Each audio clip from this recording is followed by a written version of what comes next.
You wait for your phone to light up, but they almost never send the first message.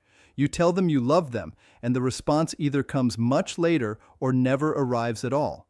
They drift away without warning, stay silent for days, then return as though nothing unusual happened. It leaves you wondering if they're simply distant or emotionally cold. But that isn't the real story. Somewhere along the way, you convinced yourself that if you stayed patient, never demanded too much, always remained understanding, and became the easiest person to love, they would finally stop pulling away. The painful reality is different. It wasn't that they kept leaving you over and over. The truth is, they were never able to fully let themselves be emotionally present in the relationship from the very beginning. That difference changes everything once you truly understand it. What very few people explain is that an avoidant person usually isn't running from you personally. They're running from the emotional experience that closeness can awaken inside them. Deep down, intimacy often feels like giving up their independence, their safety, or even their sense of identity.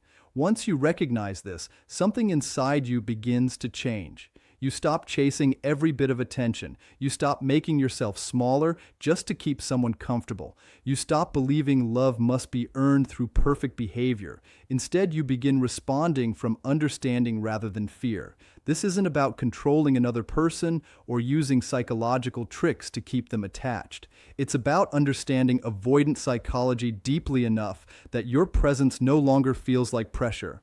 You become someone who offers emotional safety instead of emotional overwhelm, and that changes the entire dynamic in ways most people never expect. Stay with me because what we're about to explore may completely transform the way you think about every relationship you've experienced until now. If you've ever cared deeply about someone who seemed to disappear the moment emotions became serious, type the word safe in the comments. I genuinely want to know how many people have lived through that experience. Now think about your own story for a moment. Have you ever felt like no matter how careful you were somehow always too emotional, too available, too caring, or simply too present? Did it seem like every step you took toward connection made them take 2 steps backward? It can feel like you're constantly trying to reach someone who keeps moving farther away, leaving you wondering whether you'll ever truly catch up. You share meaningful moments together. You laugh until everything feels effortless. You have conversations that seem honest, deep, and full of possibility. Maybe there's a hug, a quiet look, or a simple moment that convinces you the relationship is finally moving forward. Then, almost overnight, everything changes. They become distant without any clear explanation. They aren't necessarily angry or intentionally hurtful. Instead, it's as though an invisible wall suddenly appears between you. You're left replaying every interaction in your mind, searching for answers. You wonder if you said the wrong thing, expected too much, or somehow ruined what felt so promising. That endless cycle of hope followed by confusion is emotionally exhausting. It makes you question your instincts, your actions, and sometimes even your own value. But that reaction doesn't mean you're irrational. More often than not, it's the natural response to being emotionally involved with someone who has an avoidant attachment style. Today, I want to explore something that may sound surprising at first. I want to take you inside the private emotional world of an avoidant person and talk about the quiet fantasy they carry deep inside themselves. It's something they often want more than almost anything else, yet it's also the very thing they struggle to ask for. From the outside, their behavior can seem confusing, inconsistent, or even uncaring. But beneath those actions is a powerful emotional pattern that explains far more than most people realize. Once you understand what is truly driving their reactions, instead of judging only what you can see, your entire perspective begins to shift. You stop measuring your worth by their distance, and you stop assuming every withdrawal is proof that you are somehow not enough. If you choose to remain in the relationship, it should never be because you're trapped in an unhealthy cycle or addicted to emotional uncertainty. It should be because you genuinely care about the person and want to approach the relationship with wisdom instead of fear. Understanding avoidant psychology doesn't guarantee that every relationship will work, but it does help you recognize the difference between pressure and safety.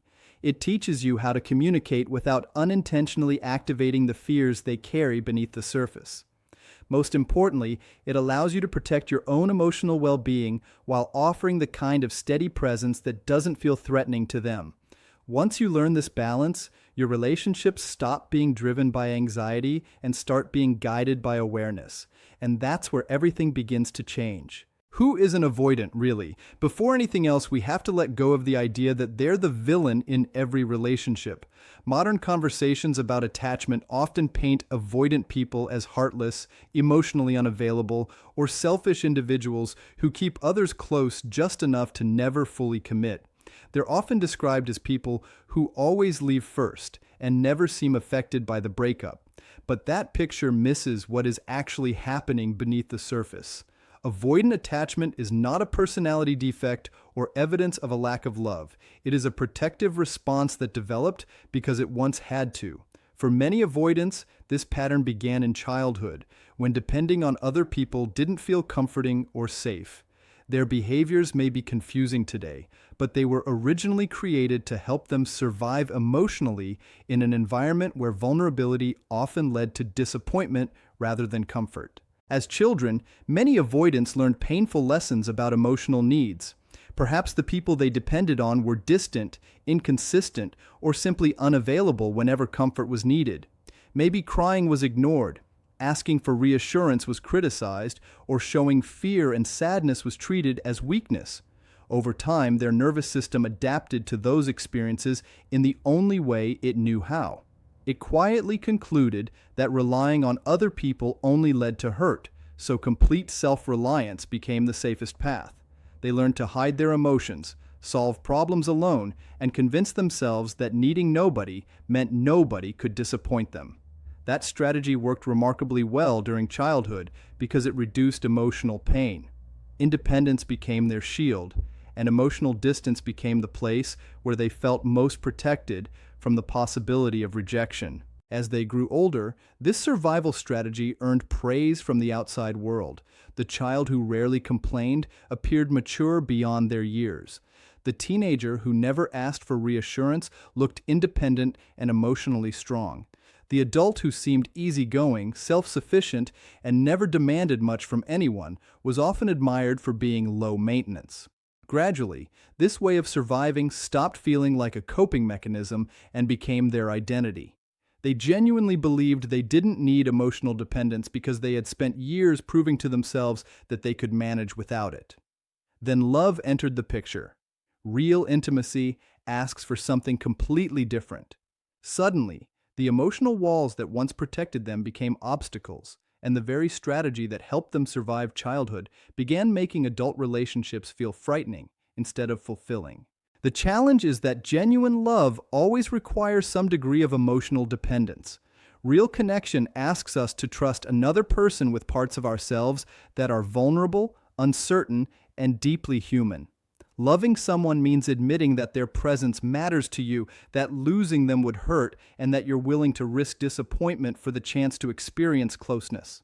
For many people, this vulnerability simply feels like part of a healthy relationship. But for an avoidant, it activates memories their nervous system never truly forgot. The closer they feel to someone, the more their body begins reacting as though danger is approaching. This isn't simply an emotional choice or a conscious decision to withdraw. Their brain interprets intimacy as a possible threat because that association was built during years when closeness often came with emotional pain rather than security. As those feelings grow stronger, their protective instincts automatically begin taking over. They create distance, become less expressive, respond more slowly, or emotionally shut down altogether. From the outside, it can appear as though they've stopped caring. In reality, the opposite is often true. The stronger their feelings become, the stronger the urge to protect themselves from what those feelings represent. That is why many avoidants seem to pull away exactly when relationships begin becoming more meaningful. Their withdrawal isn't always evidence of disappearing love. Often, it is evidence that their deepest fears have been activated. The more emotionally important someone becomes, the louder those internal warning signals grow. It creates a heartbreaking contradiction where the relationship they value most becomes the relationship that feels emotionally hardest to remain inside. For the partner on the receiving end, this experience can be incredibly painful and confusing. When someone suddenly becomes distant, your own nervous system naturally begins searching for explanations. If you've experienced inconsistency or emotional uncertainty earlier in life, their withdrawal may immediately feel like rejection or abandonment. You begin wondering what changed, replaying conversations, analyzing your actions, and searching for mistakes that may not even exist. Wanting reassurance, you naturally reach out more often. You become increasingly patient, accommodating, available, and determined to restore the closeness you recently shared. From your perspective, you're fighting for the relationship. But from the avoidance perspective, that increase in emotional intensity can unintentionally reinforce the very fears they have carried since childhood, making them feel overwhelmed rather than comforted. This is where the anxious and avoidant cycle becomes so destructive. The more one partner reaches for connection, the more the other feels pressure to create distance. Then that new distance increases anxiety, leading to even stronger attempts to reconnect, which causes even greater withdrawal. Neither person is trying to hurt the other. Both are reacting to deeply rooted emotional survival patterns that were formed long before they met.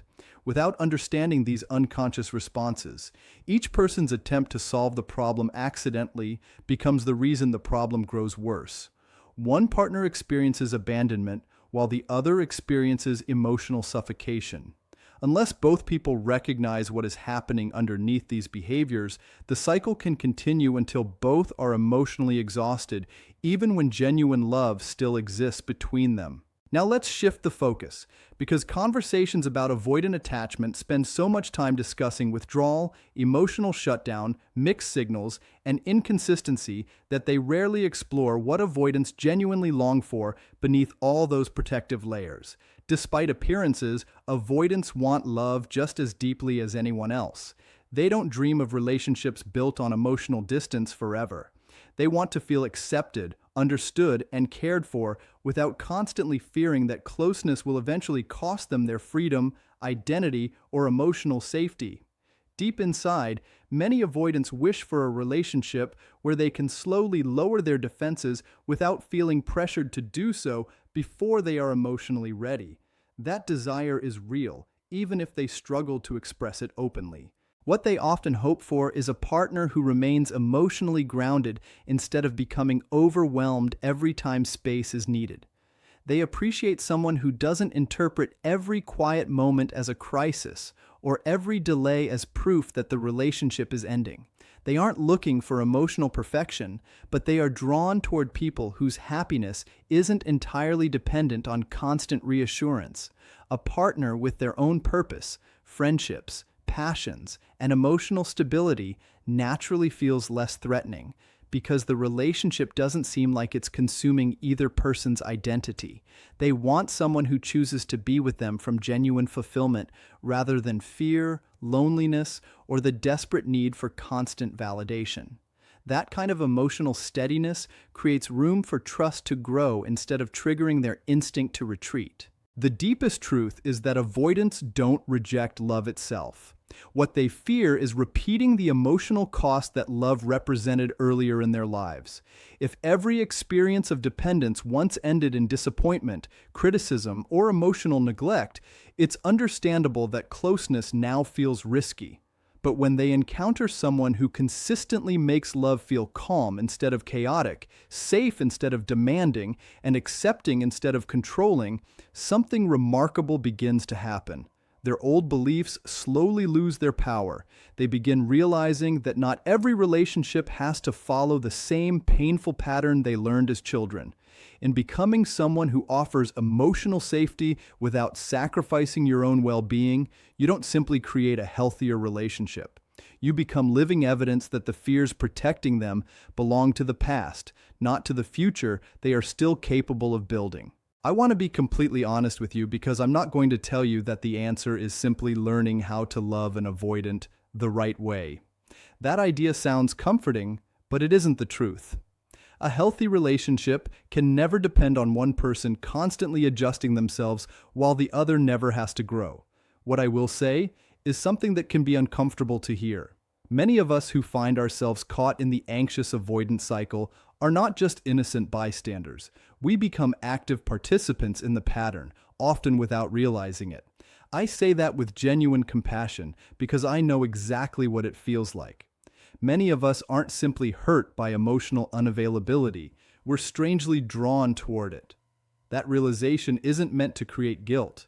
It's meant to create awareness, because awareness is where lasting change begins. Before we go any further, I want to ask you for a small favor. If this message is already speaking to your experience, leave the word safe in the comments. It only takes a moment, but it helps this conversation reach more people who may desperately need to hear it. And if you haven't already, subscribe to Avoidant Mastery so you don't miss future videos that explore these relationship dynamics in greater depth. Now let's continue, because what we're about to discuss may explain something you've been trying to understand for years. There is something incredibly powerful about chasing someone who only occasionally lets you feel close. Those rare moments of affection feel almost magical because they seem earned instead of freely given. The emotional highs become so intense that they can overshadow the long stretches of uncertainty that surround them. That emotional roller coaster speaks directly to an old wound many people don't even realize they're carrying. Often, it has very little to do with your current relationship and everything to do with experiences that happened much earlier in life. Maybe love felt unpredictable growing up. Maybe affection depended on your behavior, your achievements, or your ability to avoid disappointing someone important. You may have unconsciously learned that love wasn't something you simply received, it was something you had to earn repeatedly. If that's the emotional blueprint your nervous system developed, then someone who is warm one day, distant the next, available sometimes, and unreachable at others can feel strangely familiar. Not because it's healthy, but because it resembles the emotional environment your mind learned to recognize as love. Familiarity is powerful, even when it hurts. That doesn't mean there's something wrong with you. It doesn't mean you're destined to repeat these patterns forever. Human beings naturally gravitate toward what feels emotionally recognizable. Sometimes the familiar feels safer than the unknown, even when the familiar is painful. This is why understanding avoidant attachment isn't only about understanding the person you're with. It's equally about understanding yourself. Why does this relationship feel so compelling? What emotional need is it meeting? What old belief is quietly being replayed through this connection? Are you trying to finally receive the love you once struggled to get from someone else? Most importantly, is this story still serving the life you want to create? Or are you continuing to live inside a chapter that no longer deserves to define your future? Now let's talk about what many avoidants genuinely hope for beneath all of their protective behaviors. Their ideal relationship isn't one without love or commitment. It's one that feels emotionally spacious rather than emotionally overwhelming. They long to come home without immediately feeling responsible for carrying another person's emotional world on their shoulders. They want to spend time alone without that automatically becoming evidence that something is wrong with the relationship. They want the freedom to recharge without fearing they'll return to conflict, accusations, or endless conversations about why they needed space in the first place. Above all, they want love to feel like comfort instead of confinement. Ironically, the harder someone pursues them during moments of withdrawal, the more it reinforces their deepest belief that intimacy eventually becomes emotionally suffocating. This is where an important shift happens. When you genuinely stop chasing, not as a strategy to make them miss you, but because you've begun investing in your own life, your own healing, and your own sense of self, they often experience something entirely different. Instead of creating distance by force, they discover that space already exists naturally. That changes the emotional atmosphere. Rather than feeling trapped, they have room to breathe. They have the opportunity to choose connection instead of fighting for distance. Sometimes that allows curiosity to replace fear. They begin wondering how you're doing, what you're focused on, and why your emotional world no longer revolves entirely around their behavior. Not every avoidant will return because of this. But when they do, it's usually because they finally experienced a relationship where space wasn't something they had to escape in order to find. It's important to be very clear here because this is where many people misunderstand the message. Becoming emotionally healthy does not mean pretending you have no needs. It doesn't mean forcing yourself to act independent while secretly hoping they'll notice and come running back. It doesn't mean silencing your feelings until you've disappeared inside the relationship. That isn't emotional security. That's self-abandonment, and eventually it creates resentment, exhaustion, and emotional collapse. Sooner or later, suppressed emotions always demand to be heard. If you continually ignore your own needs just to make someone else comfortable, the relationship will eventually become painful for both of you.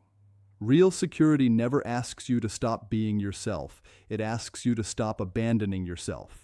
Instead, the goal is to build a life that genuinely feels meaningful with or without the relationship. Your happiness should never exist inside a single person. When your days are filled with purpose, friendships, passions, personal growth, and experiences that nourish you, the relationship naturally becomes one valuable part of your life instead of the entire foundation supporting it. When they become quiet, you don't automatically fall into panic because your identity no longer depends on constant reassurance. You stop sending multiple messages searching for explanations. You stop overthinking every delay. You stop carrying the emotional weight for both people. Instead, you continue living your life while remaining open, calm, and emotionally available whenever healthy connection returns. Avoidants are often surprisingly sensitive to emotional authenticity. Years of protecting themselves have made them highly aware of subtle emotional pressure, hidden expectations, and unspoken demands. They can usually sense when someone is pretending to be independent while secretly hoping to provoke a reaction. They notice when silence is being used as punishment rather than genuine peace. They recognize when confidence is merely a performance hiding fear underneath. What consistently stands out to them is something much rarer. A person who honestly enjoys their own life, values the relationship without depending on it for survival, and remains emotionally grounded whether the relationship is close or temporarily distant. That quiet confidence is incredibly difficult to ignore because it doesn't demand anything. It simply exists. Ultimately, the person who leaves the deepest impression on an avoidant isn't the one who sacrifices everything to keep the relationship alive. It's the person who genuinely loves them while also loving their own life. Someone who chooses connection freely rather than clinging to it out of fear. Someone who can stand beside them without trying to control, rescue, or complete them. That kind of relationship feels unfamiliar in the best possible way because it challenges the belief that intimacy always requires losing yourself.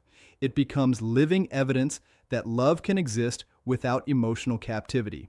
And before we continue, there's one more concept I want to explain because once you understand it, you'll stop wasting enormous amounts of emotional energy trying to solve problems that were never yours to carry alone. Before any of this can truly work, though, there is something deeply important you may need to grieve. You may have to let go of the relationship you imagined rather than the one you're actually experiencing. Perhaps you dreamed of a partner who naturally reached out first, openly expressed affection, eagerly talked about the future, and made intimacy feel effortless. That version of the relationship may not exist right now, holding tightly to the fantasy that if you become perfectly secure, endlessly patient, or completely understanding, they'll suddenly transform into that imagined partner can keep you trapped in ongoing disappointment. Growth is possible, but fantasy cannot replace reality. Accepting what is available today is different from endlessly waiting for a version of someone who has not yet chosen to become that person. There's an important line you must never cross. Learning about avoidant attachment and adjusting your communication with self-respect can absolutely create healthier relationships. Many couples have grown stronger by doing exactly that. But shrinking yourself, suppressing your personality, minimizing your emotions, or constantly proving how low maintenance you are in hopes of finally receiving love is not growth. It's gradual self-erasure. You deserve relationships where your emotions are welcome, where expressing disappointment doesn't require fear, and where love isn't something you have to earn every single day. If your partner is actively working on themselves, attending therapy, learning healthier communication, acknowledging their patterns, and making genuine effort, then understanding their attachment style becomes a compassionate act. But if you're carrying the entire emotional responsibility while they make no effort to grow, that isn't partnership. It's waiting, and waiting alone cannot build a healthy relationship. The encouraging truth is that avoidance can absolutely change. Not everyone chooses to, and meaningful change requires personal responsibility, self-awareness, and consistent effort. But those who move towards secure attachment often describe a similar turning point. They encountered someone who challenged the beliefs their childhood had taught them. Instead of confirming that closeness always meant losing themselves, they discovered a relationship where love and freedom could exist together. Their partner wasn't perfect or endlessly self-sacrificing. They simply had a full, emotionally healthy life of their own. When distance happened, they didn't chase or collapse. They remained steady. Over time, that consistency quieted fears that had existed for years. Slowly, intimacy stopped feeling like danger and began feeling like home. If there's one thing I hope you remember from everything we've discussed, it's this. Their withdrawal is not a measurement of your worth. It doesn't automatically mean you're too emotional, too demanding, too intense, or somehow not enough. It's often the automatic response of a nervous system shaped by earlier experiences of emotional insecurity.